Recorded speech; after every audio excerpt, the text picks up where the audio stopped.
Making a difference in healthcare requires collaboration between researchers, startup founders, and policymakers.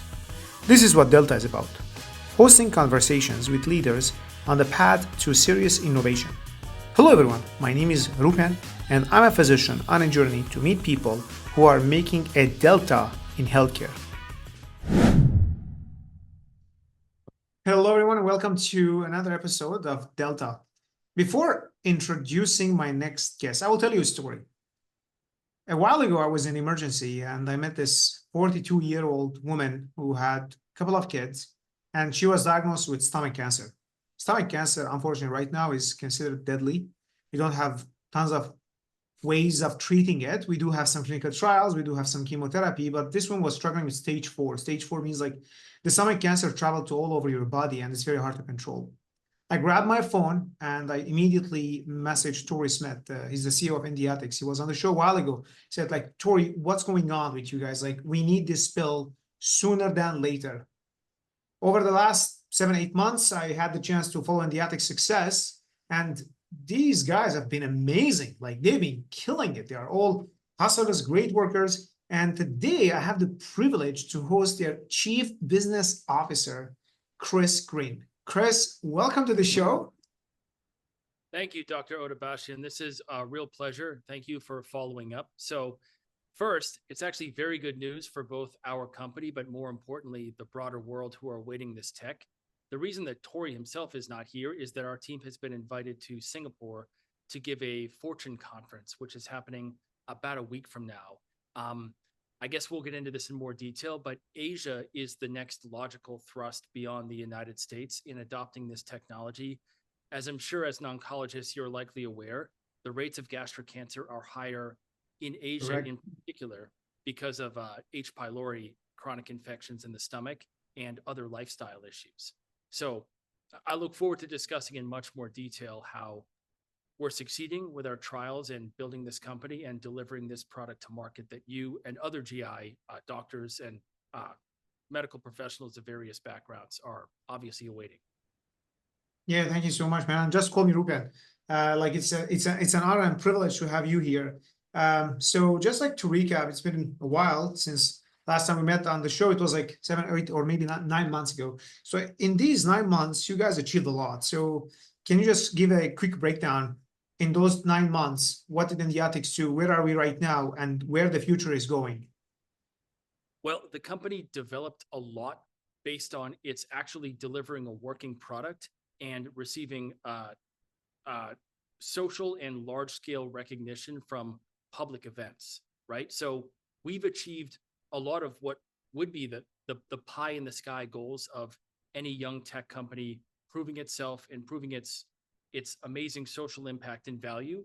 For example, we were invited to TED in April, and our chairman, Dr. Lubke, and our lead medical officer and co-founder, Dr. Kumbari from the Mayo Clinic, gave a TED presentation that was quite compelling. I believe that was April 15th. And Dr. Kumbari piloted PillBot in the stomach of Dr. Lubke on the TED stage. And people sort of gasped in appreciation and mesmerizement at the fact that they were performing the live swallow of PillBot on stage, even though, of course, it's not an officially available product. It's still going through its first in human trials right now. So I suppose I should also say the first in human trials are underway. That's in New Zealand right now with a population of about 20 patients. That's going very well. We're gathering safety and efficacy data that will facilitate the last engineering adjustments ahead of the full-scale pivotal trial that will happen at the Mayo Clinic, actually across all 3 Mayo Clinic campuses in the US, probably starting in Q4 of this year. So, Oh, wow. we're bringing PillBot to the world. I would hope that a lot more people recognize the PillBot brand. Maybe they recognize the company name Endiatix. They've heard about this, and they're captivated by how things that once seemed like science fiction are now being delivered, right? A lot of people mention science fiction intuitively. They mention the inner space or the magic school bus. And I normally respond with, well, yes, of course. But if you look back at science fiction predictions, such as Jules Verne writing the novel Paris in the 21st Century, what actually ended up playing out in terms of technological development, in many cases, far surpasses what was predicted, what seemed impossibly futuristic at the time. This is unbelievable. And you touched on several things that I want to bring up and talk about. So you talked about human trials. You talked about Dr. Kumbari. You talked about New Zealand. So again, like if this is like beyond our conversation today, it's completely fine. But why do you guys choose to go to New Zealand? Like let's say I'm a startup and I want to start my clinical trial on patients. Why would I go to New Zealand and like not the US? What are the learning lessons there? Well, so first of all, it's an OUS pilot study, which stands for outside of the US. So basically, when you're building any novel medical device, it's traditional to test it out in other countries on a small scale. We chose New Zealand in particular for a couple of reasons. One, it's favorable exchange rate and it's English speaking and very modern.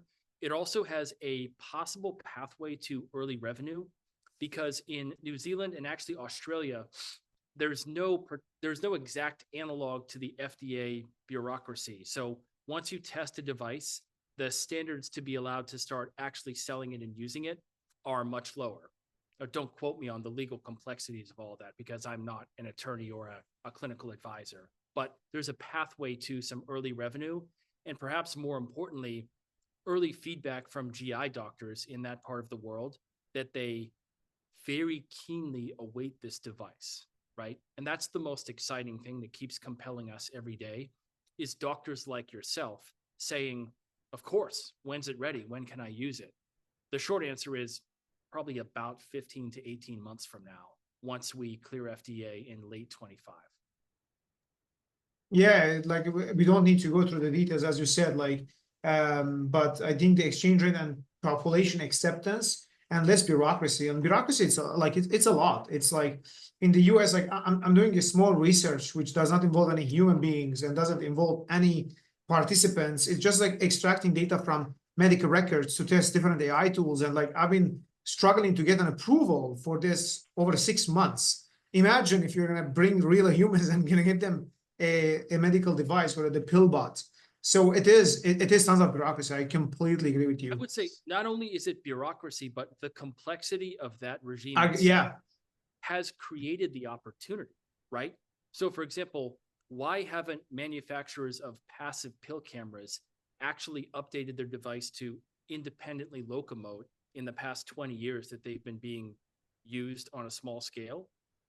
Probably because of the complexity and enormous expense involved. So it makes it even harder for a young tech company that doesn't have the most experienced people who are inside of the system to develop a novel product and have to spend an enormous amount going through FDA. It's probably one of the hardest things for anyone to realistically invest capital in because the timeline by definition is quite long and the barriers to entry are quite high. Yeah, and I completely agree with you. I completely agree with you. It's like that's what makes also healthcare as in general. Like people like go and create an Instagram or WhatsApp or like there is no barrier of entry, but entry to healthcare is very, very difficult. You also mentioned Dr. Kumbari, and it is a relationship really I admire. I've been following Endiatx for a while. You guys are very close to your clinical advisors. And like Dr. Kumbari, I've seen him, I've seen his TED Talk and how he like always like advocates and talks about Endiatx. How would you describe the relationship and how did you develop it? And first, I'm interested, how did you guys develop this strong relationship? Second, what would you tell another startups in this space on the importance of having a strong clinical advisors back you and talk about your product? So Dr. Kumbari is the head of GI and hepatology at the Mayo Clinic, not just Jacksonville, but the Mayo Clinic proper now. His compositions about the need for a maneuverable endoscope in the GI tract existed before this company was founded. So we actually undertook the entire proposition largely based on his own demands for such a device. Tori himself reached out to Dr. Kumbari, I believe several years ago. I'm actually not quite sure in exactly what year, and received an enthusiastic reception saying, we're attempting to engineer exactly what you and indeed other GI doctors are demanding. Thankfully, he's become a friend. We talk to him on a daily basis. He's on a lot of the important interactions to lead the business development of this company. My advice to any startup would be attempt to befriend the key opinion leaders in the space, because eventually they will learn of you, and you of course want them on your side. Dr. Kumbari has been an incredibly important and steadying voice in all of this, and continues to provide very clear direction on a consistent basis, for which we're all enormously grateful. Yeah, I can't agree more. Like it's, and that's what I always tell like tech startups, and like actually like I help like other angel investors in like in their due diligence process. And one of the things that always comes up, like when you are evaluating any tech company in the healthcare space, do they have a medical advisory board, or do they have any physicians to help them and guide them? Because like you need your customer to tell you what's their pain points to help you and guide you and tell you, okay, so go in that direction versus that direction. They tell you the pain points. They give very specific feedback on the design of the advice, the way that data is collected, and also your vision for how it will be realistically adopted by GI clinics. So of course, there comes a moment not that long from now, less than a year and a half from now, when we actually manufacture PillBots right here and have to box them up and sell them in bulk to a hospital. And we imagine that the relationships we've cultivated with those key opinion leaders in the US and other parts of the world will allow for those first shipments to go out, and for the actual physical PillBots, but also the knowledge about what we've developed to be disseminated outward from there. I love that. I want to stay still around that topic. And you mentioned that you're trying it on human beings in New Zealand, and then we're going to move to the US. And that makes me think about always like the business model. And this is something I really put lots of emphasis on. I want the PillBot to try it on my own body. Like I want to swallow the pill every year, and that pill tells me that, hey, like there is nothing going on in your body. Is that something you guys are thinking of, or like what's the business model like? Yes, of course. So I would say they're basically two large buckets, right? The first bucket is acute care, which is basically fixing the dysfunction of the system now. So especially in the United States, even if you have good insurance and you have money, you still can't necessarily immediately access care in the most efficient manner, because more than 4 out of 5 diagnostic EGDs actually find nothing in the stomach. So even if you have symptoms of gastric distress, you often have to see multiple physicians. And then the most likely outcome is that it actually clears you from having pathology, so that you unnecessarily underwent quite an intense investigative process, right?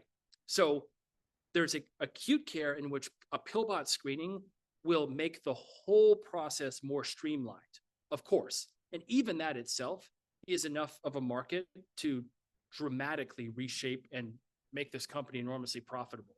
But in the longer term, as you were saying, you can use PillBot either to follow up or to systematically and prophylactically screen people. And that's the even more beautiful vision, is that, say, everyone in the world, theoretically, uses a PillBot once every 24 months to make sure that they don't have a precancerous lesion in the GI tract, or even to examine their own microbiome in their gut and to advise on their dietary health. And that serves as the spearhead for the larger development of a whole new ecosystem of products that are micro-robotics in the human body. Yeah, like I can't agree more with that statement, especially like now.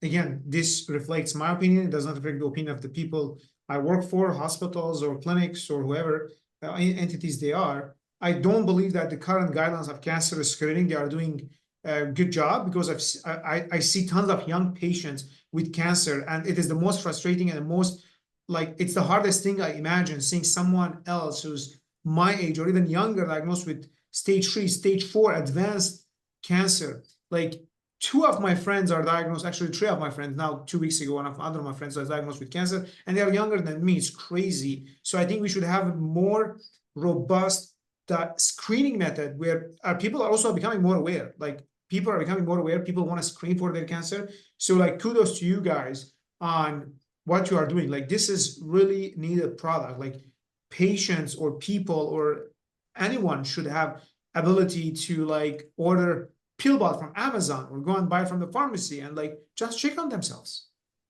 Yeah. So first of all, Rob, and I am sorry to hear about your friends. That is indeed tragic and unnecessary, right?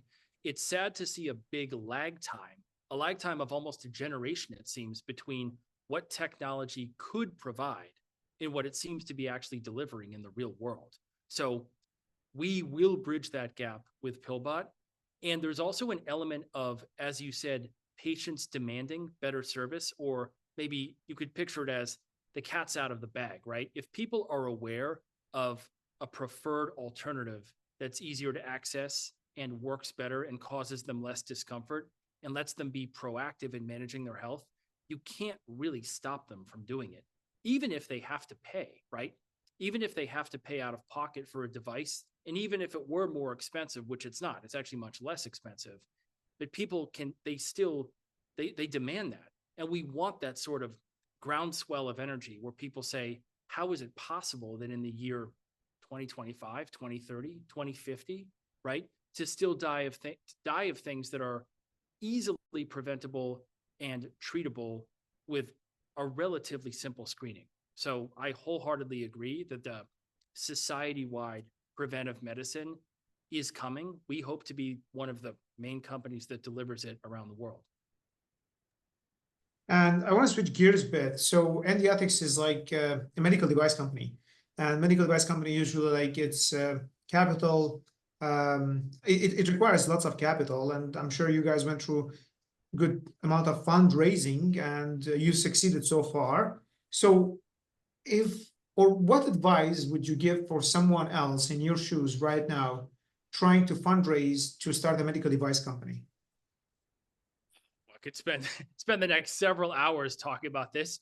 First of all, be resilient, right? Because even if you're doing perfectly, there'll be about one venture capital firm that sincerely expresses interest in funding you for every 29 really good pitches you give, right? The other thing is, if I had to give one direct piece of advice about explaining your proposition, is make it reductively simple so that even an outsider can follow along perfectly. If you launch into the weeds of hyper-specific science or business model even without giving a very basic overview, I find that once you lose people, you lose them completely. So it's not really possible to give a 13-minute slide presentation where you've lost people after 58 seconds because they don't track with what you're talking about.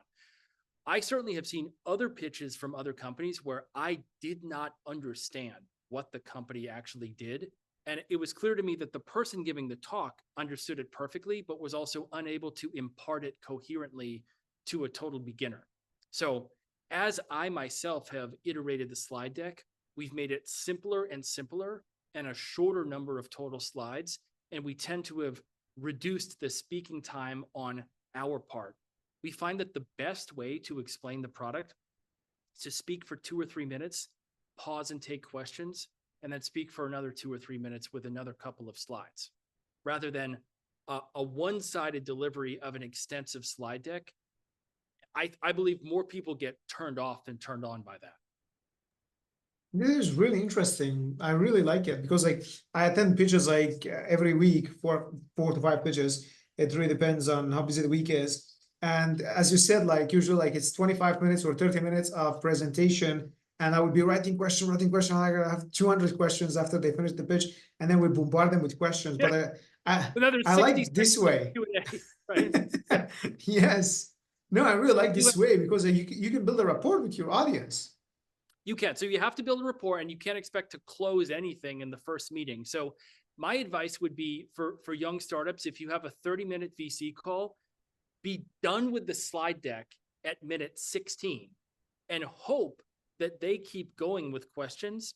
And also, whenever they are speaking and they're asking questions and they're reasoning through it in real time, always let them go.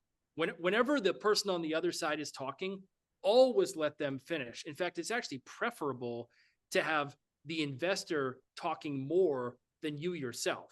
If they're completely quiet and you're just going and going and going, giving a slide deck, more likely than not, they're not giving you their 100% focus. They're not as engaged as if they're wanting to interject questions. Yeah, yeah, I agree. And when we talk, I can't like stop myself from thinking about what's going behind you. It's very exciting to see all these engineers working and like hustling. Yeah, Everyone is working hard. This is an honest, vertically integrated medical robotic device factory facility, right? And hopefully, if somebody Yes. back and you compare the one from a better part of a year ago, you'll see that additional tables and machinery have been built out. On the other side of the factory floor is an injection molding machine. So we've gone from printing our own plastics to injection molding as we're going to scale up here. But sure, it's extremely exciting. I mean, that's the upside of startup life. There are many downsides. It takes all of your time and money and energy and personal grit. But the upside is that you get to bear witness to the development of a fantastic nascent entity. And when you succeed, you're admired, and all of a sudden the sacrifice is redeemed by its value on the other side. Yeah, I agree. And it's still focusing on the picture behind you and the image behind you, the video behind you. Like, so how do you guys like choose team members? Like, how do you choose, okay, who are we going to hire? Why are we going to hire engineer X versus engineer Y? Although like they both have the same skills, and like, what do you guys look for? If I want to apply, I want to work for Endiatix, what should be on my CV? Well, the short answer is we haven't hired all that many people yet. And a significant fraction of the people we have hired actually began as interns. Now, I'm not suggesting that everyone needs to slave away for a couple of months getting paid almost nothing. But there is a lot to be said for people's willingness to invest the absolute 100% capacity of their energy and intellect in the beginning.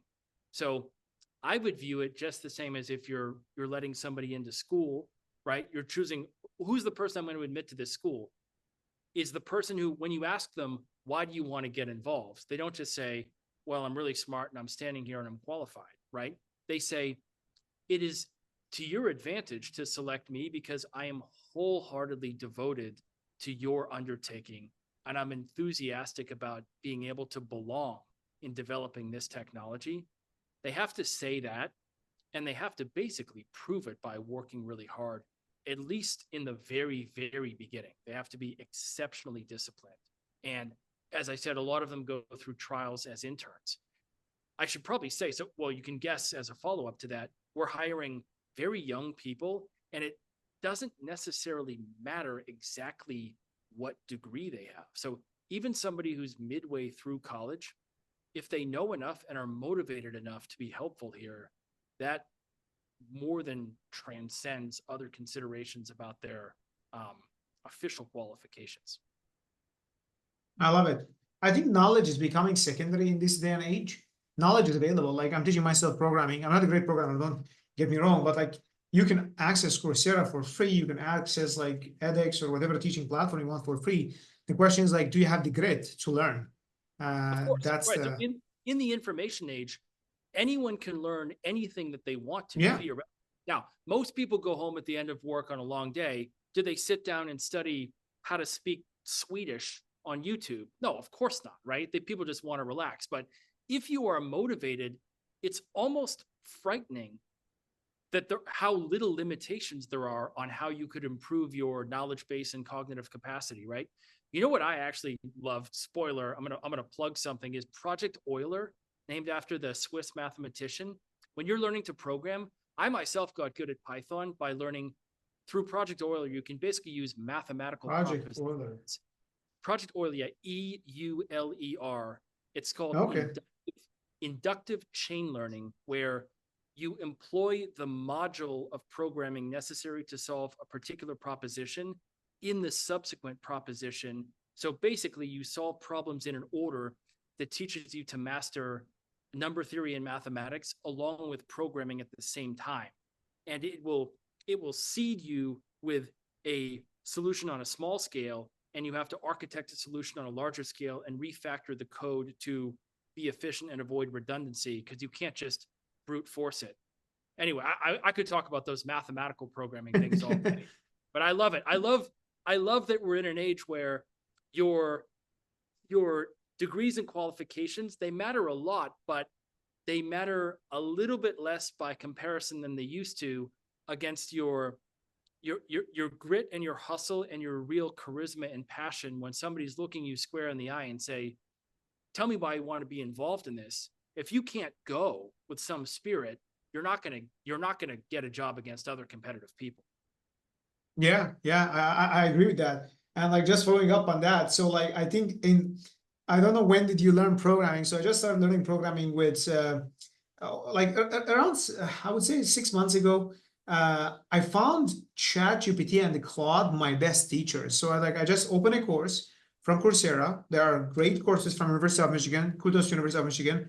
I'm in Michigan. So I follow the course, and whatever problems they give, I just go and plug it into Claude. And I said, okay, so this is a problem that my instructor gave me. Create a similar problem for me to solve. Or this is an example that my instructor gave me. Create a similar problem for me to solve and code, and don't show me the answer. And then it gives me a problem, and like I spend like an hour figuring it out. It's very painful, but I enjoy it. I love figuring out problems. Oh, it's so satisfying. It's agonizing, and then it's satisfying. Yes. Figuring out dictionaries, lists, strings, and like how they eventually exactly. Yeah. So I think like, but I went to coding dojo in Silicon Valley when I was 34. I was the oldest person in the cohort. Wow. So I'm far past the age where you're supposed to be able to learn to do anything. It's like if you're not flexible by 26, you can't start being a gymnast. If you're not good at programming by 30, you stand no chance, right? But I did it, and now I love it, right? And now I'm proud of myself for having posted a few YouTube videos where I'm talking through my Python solution to those Project Euler problems. Oh, wow, man. Congrats. I love it. Yeah, me too. Like after 30, I'm learning coding, and I love it. For some reason, I think it's just like the mental stimulation. It's just like Sudoku or like any like puzzle game. Yeah. Going back to Endiatix, I think just the last question or a couple of questions. So social media and marketing, you guys have been killing it. I saw like Adam Savage posted a video trying the PillBot, and it's been 2 weeks or 3 weeks, 2 million views and counting. In fact, I should have mentioned that as the obvious follow-up to Ted, right? So sort of the dominoes thing leads you to the next and the next. Yeah. He commands enormous respect and is also a really nice guy. I mean, I shook his hand. I was chatting with him in person right out there. Yeah, he brings this technology to the lay audience and the scientifically minded audience and the skeptical audience, of course, right? Because he's famous for Mythbusters. So his own evaluation of the product serves to confirm its validity. And we're just absolutely thrilled to have that sort of multiplying acceleration force in terms of our public media presence. I think it's a great idea, like for a startup to go and talk to the public, not directly through like people who already established audience, who have like respect, and say, hey, there is a similar product. I would say, of course, and it takes heart to reach out to those people. So Torre, to his credit, has done an amazing job reaching out to people in various positions and actually catching their interest. And then we seize the advantage. And normally that appearance leads to the next appearance. And we've worked our way up to the right people in the right groups where we can really bring this technology to the world. So I'm immensely excited about where we stand. It's been a lot of work, but I'm incredibly proud to be involved right now. Yeah, I'm incredibly proud to see what you guys have done over the last 9 months, and I can't really wait to see like what the future is going to bring. I'm sure you guys are going to do great. I'm sure you guys are going to do great, and something that we need. I advocate for your product. Well, thank you, Robin. That's incredibly kind of you. I hope people will continue to follow us, and knock on wood that this product will be available in early 2026 in the United States. And we plan to bring it to the other locations around the world, especially Asia, where it's most desperately needed, as soon as possible. I love that. Thank you so much, Chris, for being here today. I really appreciate your time. Thanks for the opportunity.